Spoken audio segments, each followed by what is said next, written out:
Okay, today we're going to be going over a quick tutorial on the plasma cutting software, how to use the software, how to import, export files.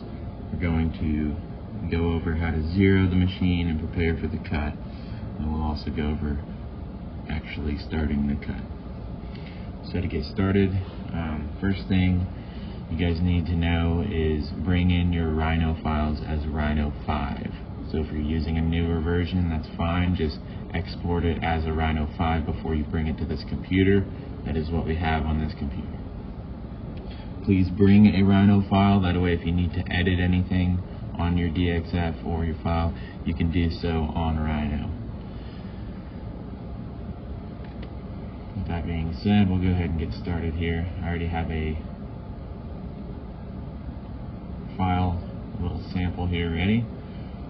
What I like to do after I'm done drafting or making this, I go ahead and click on everything and I pay attention to the properties right here.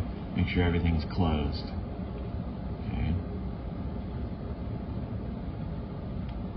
Keep an eye on that every time I click something. You can also highlight the entire thing and it should tell you 6 closed curves. You can cut open curves, but it's better to be a singular line that's not connected to anything else. With that being said, I'll double check, make sure everything is 2D. So just type in make 2D. Make sure it's all flat. You shouldn't have to change any of these settings. Hit OK, and it will copy a new version for you. While it's selected, I'll check one more time, make sure it's all closed. If it's not closed, hit join, and that should take care of it for you. Go ahead and select what you plan to export. Go down to File, Export Selected. You'll be saving to the Rhino file, which we're in, and then you'll go to DXF. Go ahead and give that a click. Name your file. I'm going to just call this Plasma Tutorial. Double check that you're saving it as a DXF. Hit save. Okay, this part should be done.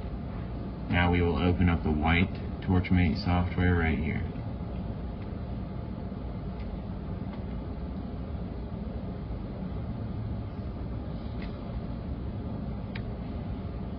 Come over here to File, Import. Should automatically kind of pull you up into the Rhino and DXF file that we have made on here. You'll find your file, Plasma Tutorial. Open that. You'll see this little icon. This is just to place your part wherever you want on the table. We don't really need to worry about anything positioning because we'll zero the part later on. This screen will come up once you click to place. This should all be preset. You shouldn't have to do anything. Hit OK. Okay, now you can see our part has been imported. One thing I like to do is just click on some things. You can see as I click it, it's all grouped. It'll do that. Sometimes things will be grouped, sometimes it won't. So what I like to do is go ahead and separate everything because we need to make cut paths in different orders. So select, if it's grouped like this, go to Arrange, Break Path. That's this software's version of ungrouping or exploding. So now you'll see everything is it's still a closed curve and it's now separate.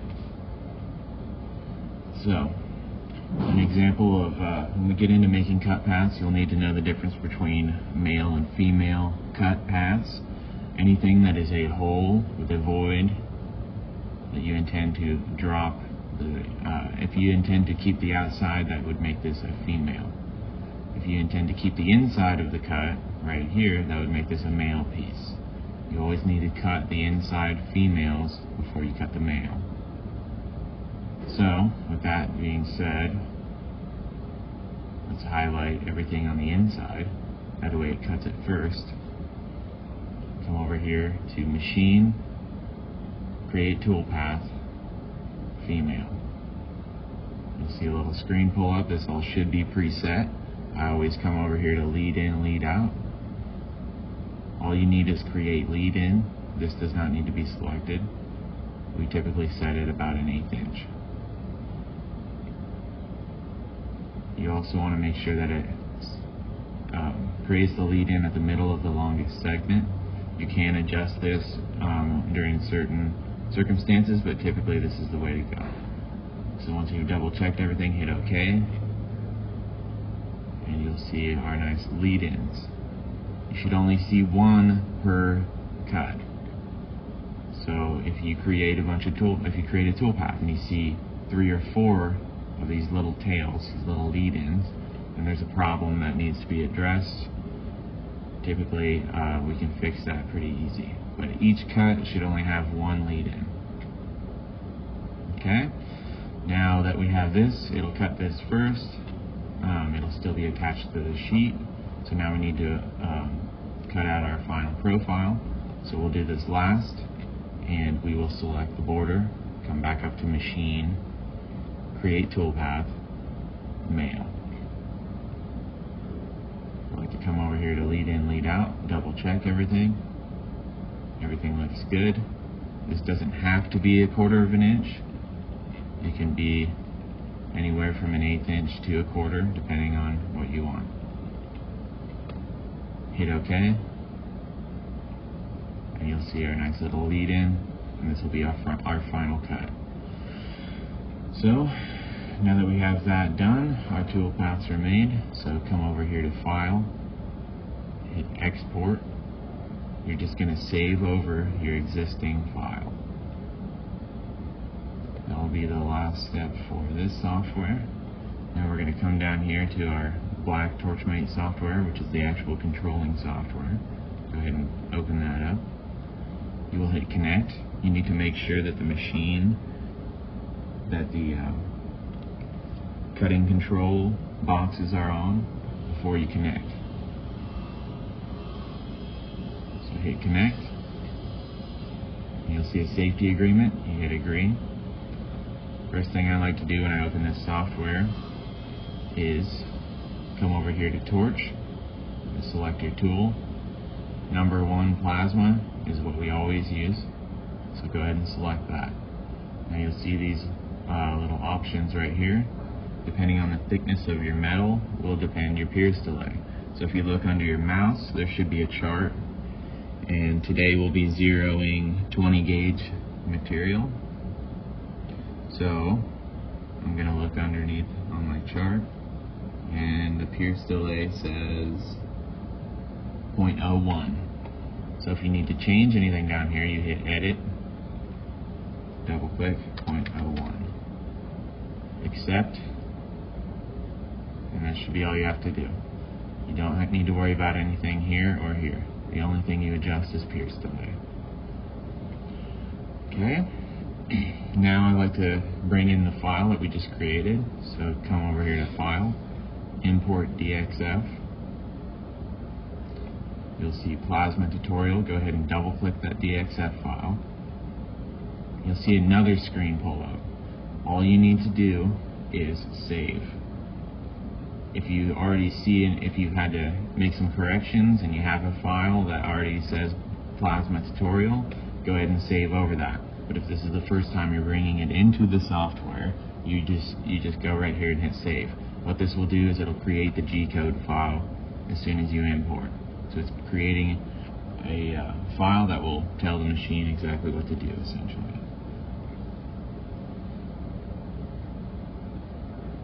Alright, you'll have your configuration page come up.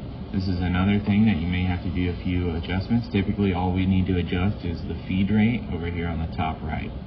So for 20 gauge steel, we're going to cut at 250 inches per minute. It's already set right here. If optimized toolpath is not already selected, go ahead and select it. That should be all you need to adjust on this. This feed rate, and make sure that is selected. Go ahead and hit OK. Now you'll see your file. Everything looks pretty good. So now we're ready to zero the machine. You'll see here on your bottom left of your screen, you'll select jog. This is how you actually move the machine. So the controls are, the arrows are backwards from what the table actually does when you look to your left. So to bring it towards us, we're going to hit X negative. You'll see the table coming towards you.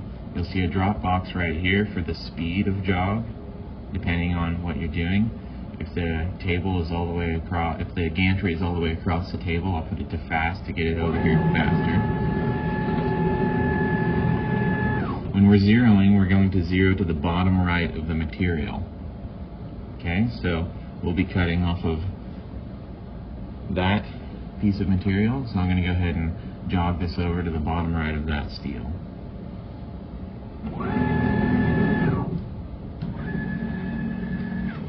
In front of you and under the monitor, you'll see your black Torchmate controller. That is how you jog your Z-axis. You can see it in the setup video. We left an example there. I like to jog it down to about 1/4 inch to a 1/2 inch above the material when I'm getting a little more precise. I will also turn the speed down to slow when I'm close. So this is the metal working side.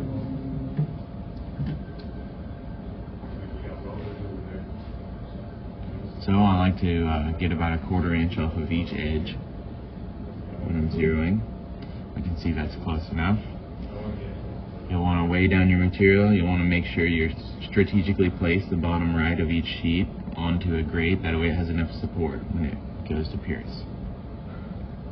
Alright, so we have it relative to the sheet where we want it, on the bottom right of that sheet. So now we'll come over here to point, select program 0, come over here to set, we'll click set and zero all. Hit OK. You're now zeroed.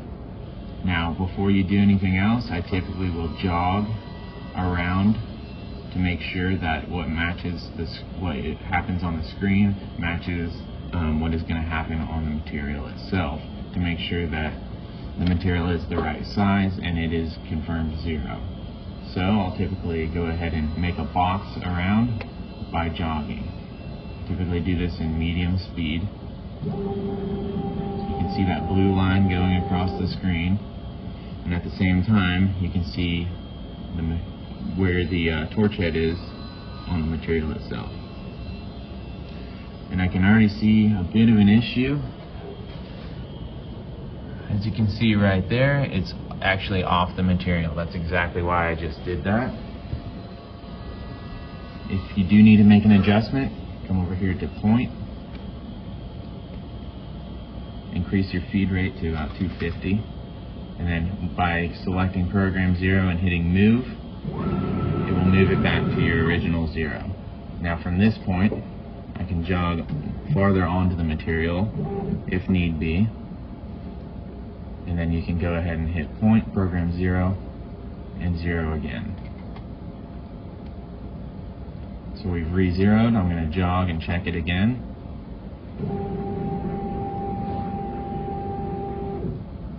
Okay. Basically I'm tracing the file like an Etch-a-Sketch, and then I'm looking over here with each movement to make sure that it's still on material. It looks like we're going to be okay.